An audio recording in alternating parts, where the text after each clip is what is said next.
السلام علیکم. آپ دیکھ رہے ہیں بیرسٹر احتشام امیر الدین کو. 23 مارچ کا دن گزر گیا اور بہت سی ایکٹیویٹی 23 مارچ کے حوالے سے آپ نے ہوتی ہوئی دیکھی. پریڈ بھی ہوئی.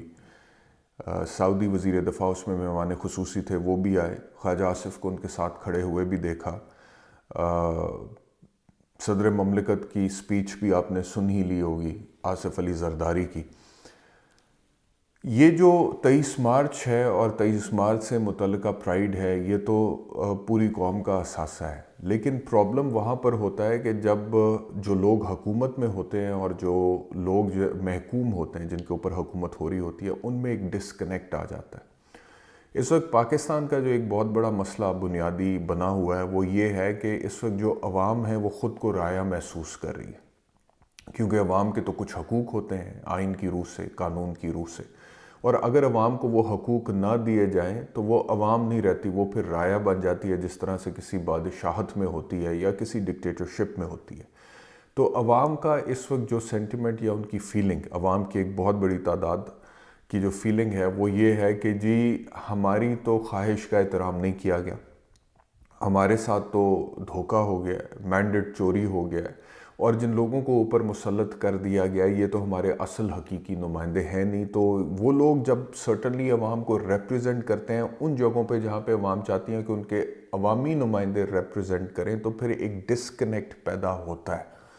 اب آپ جتنی مرضی بھی پریڈ کر لیں، ہوا میں ہوائی جہازوں کے کرتب دکھائیں یا جو کچھ بھی ہے، اور یہ ساری وہ چیزیں جو ہم بچپن سے دیکھتے بھی آئے ہیں اور اس پہ پرائڈ بھی لیتے چلے آئے ہیں. لیکن دا پوائنٹ از کہ جیسے کہ میں نے کل کے ویلاگ میں کہا تھا that you have to put your house in order. آپ کو اپنے گھر کو درست کرنا بہت ضروری ہے.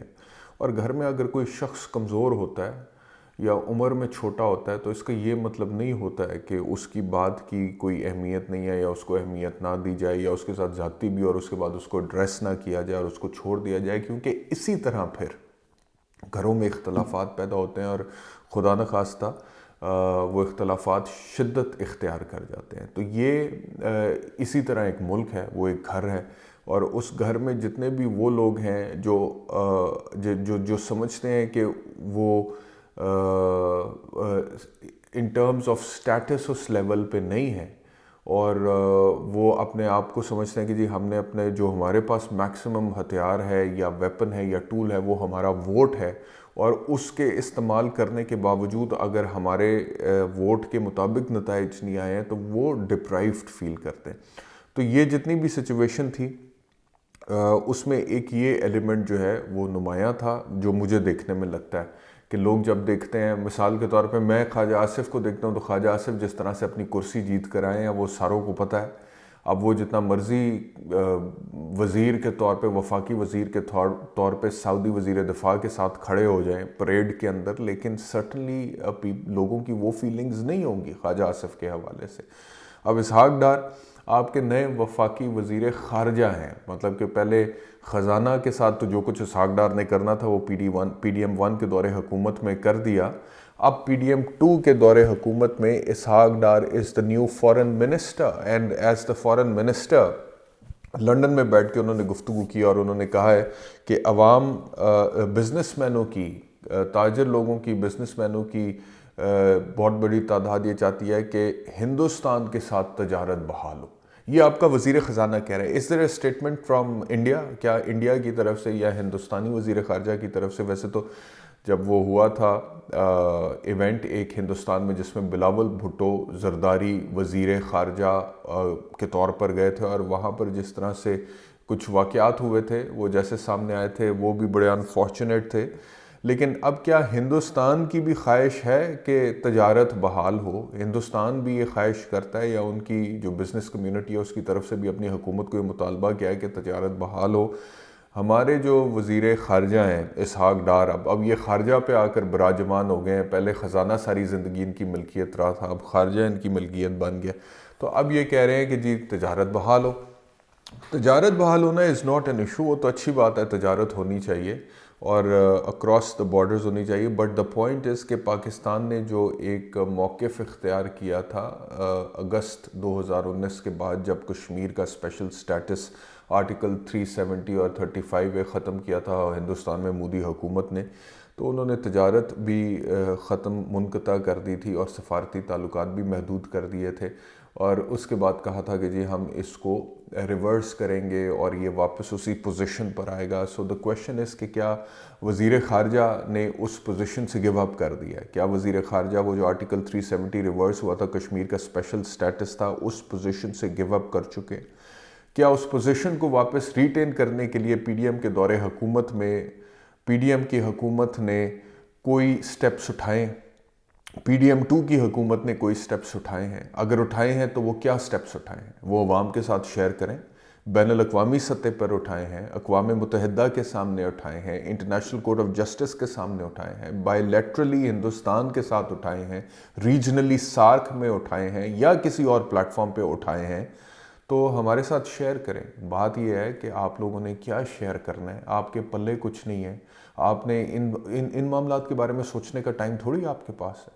آپ نے تو ساری اپنے وسائل اور اپنی انرجی اور اپنا فوکس مبذول کیا ہوا ہے کہ حکومت میں کیسے رہنا ہے، اکٹھے ہو جانا ہے، عمران خان کو جیل میں رکھنا ہے، اس کے خلاف کیسز ایسے چلنے چاہیے، آپس میں وزارتوں کی بندر بانٹ کیسے ہونی چاہیے. سارا تو فوکس اس چیز کے اوپر ہے. تو جب اس چیز کے اوپر سارا فوکس ہے تو ارسپیکٹو آف دا فیکٹ کہ تجارت منقطع کرنے کی بنیادی وجہ کیا تھی ہندوستان کے ساتھ، اس سے بالاتر ہو کر یا اس کو سائیڈ لائن پہ کر کے اب آپ تجارت بحال کرنا چاہتے ہیں، تو وہ پھر آپ کا ایک ڈیسیژن ہے. آپ کا ایک ڈیسیژن ہے. میں بنیادی طور پہ انٹرنیشنل لیول پہ اکنامک ٹائز کے حق میں ہوں، but they are certain requirements for that, اور جو کشمیر کاز ہے وہ سرٹنلی پاکستان کے بہت قریب ہے، پاکستان کے دل کے بہت قریب ہے، اور کشمیریوں کے ساتھ جو کچھ ہوا ہے اس میں بھی پاکستان کا اپنا ایک موقف ہے، پچھلے 76 سال سے ہے. سو دا پوائنٹ از کہ اس کے بارے میں کیا کیا ہے، اور کیا وہ اس کے بارے میں سوچا بھی ہے یہ پی ڈی ایم 2 کی حکومت نے؟ یہ ایک سوال ہے جس کو میرے خیال میں ان کا ایڈریس کرنا ضروری ہے. اور اس کے بعد پھر ہندوستان کے ساتھ جہاں تک تجارتی تعلقات کی بات ہے، اب آپ نے کس طرح سے کرنے ہیں، کس لیول پہ کرنے ہیں، اور کس منہ کے ساتھ کرنے ہیں، اور خود سے ریکویسٹ کرنی ہے یا ادھر سے بھی کوئی بات آئی ہے، ریکویسٹ آئی ہے، درخواست آئی ہے، یہ اب آنے والے دنوں میں مزید پتہ لگ جائے گا. لیکن ابھی تک اطلاعات کے مطابق وہاں سے مجھے تو کچھ نہیں خبر آئی کہ جی وہاں سے بھی کوئی ہندوستان کی حکومت تجارت بحال کرنا چاہتی ہے. ہاں، یہ ڈار صاحب جو ہیں، اب میں یہاں پہ ایک چیز اور ذرا ذہن میں کر لیں. اب اگر یہ کوئی حکومت ہوتی جس کی اس وقت اسٹیبلشمنٹ کے ساتھ نہ بن رہی ہوتی، اس وقت تو ان کی بن رہی ہے نا اسٹیبلشمنٹ کے ساتھ، اگر یہ کوئی حکومت ہوتی جس کی اس وقت کی اسٹیبلشمنٹ کے ساتھ نہ بن رہی ہوتی اور وزیر خزانہ نے یہ بات کر دی ہوتی، تو ابھی تک فتوے جاری ہو چکے ہوتے اور بہت سارے لوگ ایکٹیو ہو چکے ہوتے. وہ ایک جو مولانا صاحب ہیں، جو عمران خان کے دور میں بھی تھے، جو پی ڈی ایم 2 کے دور میں بھی تھے، میرے ذہن سے ان کا نام نکل رہا، آپ سمجھ ہی گئے ہوں گے. وہ علماء کاؤنسل کے کچھ بنے ہوئے اور وہ مشیر بھی لگ جاتے ہیں وزیر اعظم کے جا کے. عمران خان کے بھی تھے، پی ڈی ایم کے دور حکومت میں بھی تھے. اس طرح کے بہت سارے لوگوں نے فتوے بھی جاری کرتے تھے کہ جی وہ دیکھیں جی یہ کشمیر کا سودا کرنے لگے ہیں، یہ کشمیر سے غداری کرنے لگے ہیں، ہندوستان سے تجارت کی بات کریں ڈسپائٹ دا فیکٹ کہ انہوں نے کشمیر کا اسپیشل سٹیٹس ریووک کر دیا تھا، اور یہ کیا کر رہے ہیں، اور یہ تو کشمیریوں کے ساتھ غداری ہو رہی ہے، اور یہ اس کاز کے ساتھ غداری ہو رہی ہے، اور اس وقت پتہ نہیں کیا تعلقات ہیں ان کے.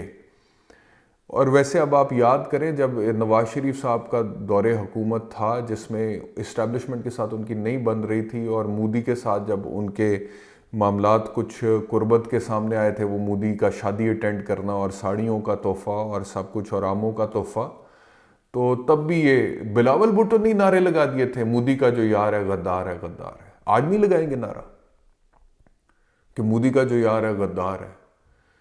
اسی طرح اگر یہ آج عمران خان کی حکومت ہوتی اور عمران خان کی حکومت میں یہ ڈیسیجن لیا جاتا اور عمران خان کی موجودہ اسٹیبلشمنٹ کے ساتھ نہ بن رہی ہوتی، تو وہاں پہ بھی آپ یہ سچویشن دیکھ چکے ہوتے کہ یہ نعرے لگ چکے ہوتے. لیکن ابھی یہ نعرے نہیں لگیں گے. کیوں؟ کیونکہ اسٹیبلشمنٹ از آن پیج. تو اسٹیبلشمنٹ کو بھی مائنڈ میک اپ کرنے کی ضرورت ہے کہ اگر آپ واقعی میں ان معاملات کو ریزالو کرنا چاہتے ہیں، اگر آپ واقعی میں ان معاملات کو ان کے منطقی انجام تک لے جانا چاہتے ہیں میرٹس کے اوپر، تو آپ کو ایک پالیسی ڈیوائز کرنی پڑے گی irrespective آف دا فیکٹ کہ اس وقت کی حکومت آپ کی منظور نظر ہے یا نہیں ہے۔ اگر اس حکومت کے لیے آپ کا جو وہ میرٹ کا فارمولا ہے وہ اس کے ساتھ آپ کے تعلقات کی بنیاد پر ڈسائفر ہوگا کہ جی یہ حکومت جو ہے اگر بات کا، کیونکہ اس کے ساتھ ہمارے تعلقات اچھے ہیں تو یہ ہندوستان کے ساتھ تجارت کی بات کرے تو اس میں کوئی غداری نہیں ہے، اور اگر یہ ہمارے ساتھ سیاسی طور پر تعلقات اچھے نہیں ہیں اور پھر یہ ہندوستان کے ساتھ تجارت کی بات کرے تو پھر یہ قومی سلامتی کو بھی خطرہ ہے اور یہ غداری ہے، اور اس کے اوپر پھر بہت سارے تشویش پیدا ہو جائے گی۔ اگر اس طرح چلے گی اسٹیبلشمنٹ تو پھر یہ ایشوز بھی ریزالو نہیں ہو سکیں گے۔ پھر اس کا مطلب یہ ہے کہ ان ایشوز پر بھی پالیٹکس ہو رہی ہے اور ہوتی چلی جا رہی ہے، اور جو اصل ایشو ہے وہ بالکل بیک ڈور پہ چلا گیا اور وہ ایڈریس نہیں ہو رہا، اور اس کو تو پھر ٹول کے طور پہ استعمال کیا جا رہا ہے، اس کو تو ایک ویپن کے طور پہ استعمال کیا جا رہا ہے in the politics of Pakistan, in the dirty politics of Pakistan.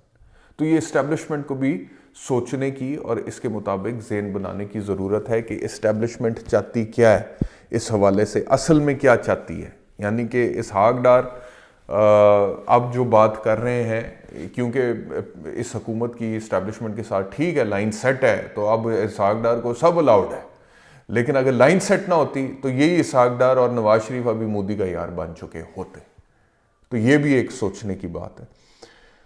دوسرا یہ جو 23 مارچ پہ کچھ ایوارڈز دیے گئے ہیں، ستارہ امتیاز اور دیگر کچھ ایوارڈز وغیرہ سے لوگوں کو جو نوازا گیا ہے، کچھ اچھے ایوارڈز بھی سرٹنلی دیے گئے ہیں، لیکن مثال کے طور پہ اب آئی جی پنجاب کو جو نوازا گیا ہے 23 مارچ پہ، بڑی خدمت ہے آئی جی پنجاب کی۔ یہ مشتاق سکھیرا ایک سابق بیوروکریٹ رہ چکا ہے، میرے خیال میں he was the I G at the time ثانیہ ماڈل ٹاؤن ہوا تھا، یا آئی جی تھا یا پھر یہ بندہ بہت اہم پوسٹ پہ تھا اس time, I think he was the I G اس ٹائم پہ، تو اس کو نوازا گیا ہے۔ تو یہ جو اس طرح کے لوگوں کو اگر آپ نے نوازنا ہے 23 مارچ پہ، تو اس کو بھی ذرا ایک دفعہ کر لیں، ڈیسائیڈ کر لیں کہ کیا ہم نے 23 مارچ والے دن جو جینون ٹیلنٹ ہے اس کو پروموٹ کرنا ہے، اس کو نوازنا ہے، اس کو تمغے دینے ہیں، اس کو ریوارڈز دینے ہیں، یا جو ہمارے سکوفینٹس ہیں یا جو ہمارے لیے کام کرتے ہیں، ہمارے ماؤتھ پیس ہیں یا ہمارے پپٹس ہیں، ہم نے ان کو نوازنا ہے۔ ہمارے کہنے پہ وہ قانون اور آئین کی ایسی کی تیسی کر دیتے ہیں اور لوگوں کی ایسی کی تیسی کر دیتے ہیں اور ہمارے سیاسی مخالف کی ایسی کی تیسی کر دیتے ہیں، ہم نے ان کو نوازنا ہے۔ مجھے پتہ ہے کہ وہ لوگ آپ کے لیے بڑے کام کے لوگ ہیں اور آپ کا تو دل کرتا ہوگا صرف انہی کو نوازیں، لیکن then where is the country and where is the natural talent جس کو نوازا جانا چاہیے؟ یہی وجوہات ہیں جب آپ اس طرح کے لوگوں کو نوازتے ہیں اس طرح کے دنوں پہ اور اس طرح کا میریٹوکریسی کا فارمولا جو ہے وہ قائم رکھتے ہیں، تو پھر آپ کے ملک میں انوویشن، ٹیکنالوجی، ڈسکوری، انفارمیشن، یہ چیزیں انحطاط کا شکار ہو جاتی ہیں۔ پھر آپ کے ملک میں زکربرگ پیدا نہیں ہوتے، پھر آپ کے ملک میں ایلون مسک پیدا نہیں ہوتے، پھر آپ کے ملک میں ایجادات نہیں ہوتی، پھر آپ کے ملک میں سائنٹیفک ٹیکنالوجی اور اس طرح کی چیزوں میں ترقی نہیں ہوتی، پھر آپ کے ملک میں یہی لوگ ہیں، یہ ہیروز ہیں ہمارے۔ یہ آئی جی پنجاب ہمارا ہیرو ہے جس نے جو چھترول اور پھینٹی کی آپ کے سیاسی مخالف کی آپ کے کہنے پہ، اور مطلب کہ کنٹٹوں والا کام کیا نا پنجاب پولیس نے، لٹرلی کنٹٹوں والا۔ پنجاب پولیس کی بہت بڑی تعداد آرڈر کے اوپر کنٹٹا بنی ہوئی ہے، بنی ہوئی تھی اور بنی ہوئی ہے اس وقت بھی۔ یہ جو کنٹٹا بننے کا شوق پاکستان میں ہے، تو یہ اگر اسی طرح آپ نے نوازنا ہے تو پھر اللہ اللہ خیر صلی ہے۔ پھر تو نہیں، آپ کبھی بھی ٹیلنٹ کو پروموٹ کر ہی نہیں سکتے۔ ٹیلنٹ پیدا ہی نہیں ہوتا اس طرح کی سوسائٹی میں، اس طرح کی انوائرمنٹ میں جہاں پہ کنڈیوسو ماحول نہ ملے، وہاں پہ ٹیلنٹ پیدا نہیں ہوتا۔ تو یہ افسوسناک بات ہے کہ اس طرح کی چیزوں میں، مطلب کہ یہاں پہ آپ کو چاہیے تھا کہ وہ لوگ جنہوں نے بین الاقوامی یا قومی سطح پہ پاکستان کا نام روشن کیا ہے، کوئی انوویشن ہے، کوئی ڈسکوری ہے، کوئی ریسرچ ہے، کوئی خدمت ہے، کوئی سروس ہے، کچھ ہے، ٹھیک ہے. اس طرح کا جو ایکسٹرا آرڈنری ہے, what extraordinary is done by the present I G Punjab doctor Usman Anwar اور وہ مشتاق سکیرا. عجیب مطلب کہ یہ چیزیں, عجیب باتیں ہیں, لیکن یہ چل رہے ہیں. سیکیورٹی کے معاملات کچے کے علاقے میں وہ سن رہا تھا کہ کچے کے علاقے میں ڈاکوؤں نے, وہ ایک بیچارہ سندھ کا ٹیچر تھا, اس کے گھر والے, اس کے گاؤں والے اس کو منع کرتے تھے وہاں پہ بچوں کو پڑھانے نہ جا. وہ کہتا تھا نہیں میں تو پڑھاؤں گا, نہیں تو جہالت ختم نہیں ہوگی. کچے کے ڈاکوؤں نے مار دیا. 250 آپریشن ہو چکا ہے, لیکن وہ ڈاکو راج ختم نہیں ہو رہا کچے سے. تو کس چکر میں نوازا جا رہا ہے؟ یہ سیکیورٹی فورسز کی ناکامی ہے کہ کچے میں ڈاکو راج ہے. آپ وہاں پہ ختم کریں ڈاکو راج, اور ہمارا جتنا بھی یہ ہے جو ملٹری مائٹ ہے اور سب کچھ ہے, اس کو بروئے کار وہاں پر لے کر آئیں ڈاکو راج کے خلاف. اور جو بھی ہمارے پاس یہ ہے صلاحیت ہے عسکری طور پہ, اس کو وہاں پہ استعمال کریں. بہرحال پولیٹیکل پوائنٹ آف ویو سے آ جائیں تو فیصل واڈا کے حوالے سے خبر ہے کہ ایم کیو ایم کے بہت سارے رہنماؤں نے فیصل واڈا کو سپورٹ کرنے کی مخالفت کر دی ہے. واڈا صاحب کا بھی جو حساب کتاب ہے, ان کو ایک ہی طرف سے سپورٹ ہے, اور اس ایک سپورٹ پہ انہیں لگتا ہے کہ میں سب پہ بھارا ہوں, تو وہ سب کو خود ہی منا لیں گے. ایک انٹرنیشنل خبر جو ہے وہ بھی ضروری ہے, اور وہ ہے کہ ماسکو میں افسوسناک واقعہ ہوا ہے. ایک کانسرٹ پر دہشت گردی کا حملہ ہوا ہے. 143 وہاں کے لوگ جاں بحق ہو گئے. پریزیڈنٹ پیوٹن نے کہا ہے کہ جو لوگ گئے ہیں ان کا حساب کتاب کیا جائے گا, اور ماسکو نے یہ کہا ہے کہ وہ لوگ جو بھاگے ہیں وہ یوکرین کی طرف بھاگے ہیں. یوکرین کے پریزیڈنٹ نے کسی قسم کی انوالومنٹ سے انکار کر دیا ہے. امریکہ کا سٹیٹمنٹ یہ ہے کہ داعش کی طرف سے ہوا ہے, اور ماسکو اس کے اوپر فائنل کیا ٹیک لیتا ہے یہ پتہ لگے گا. لیکن یہ ایک افسوسناک ڈیولپمنٹ ہے, اور جانوں کا ضیاع کہیں پر بھی ہو اس کو نہیں ہونا چاہیے. تو ابھی غزہ سے جو صورتحال ہے وہ بھی آپ کے سامنے خبریں آتی ہیں, لیکن اس کے باوجود ابھی تک وہاں پہ جو سیز فائر ہے وہ نہیں ہو سکا ہے. تو بہرحال یہ آج کا ویلاگ ہے. دوبارہ انشاءاللہ آپ سے ملاقات ہوگی. اپنا خیال رکھیے. اللہ حافظ.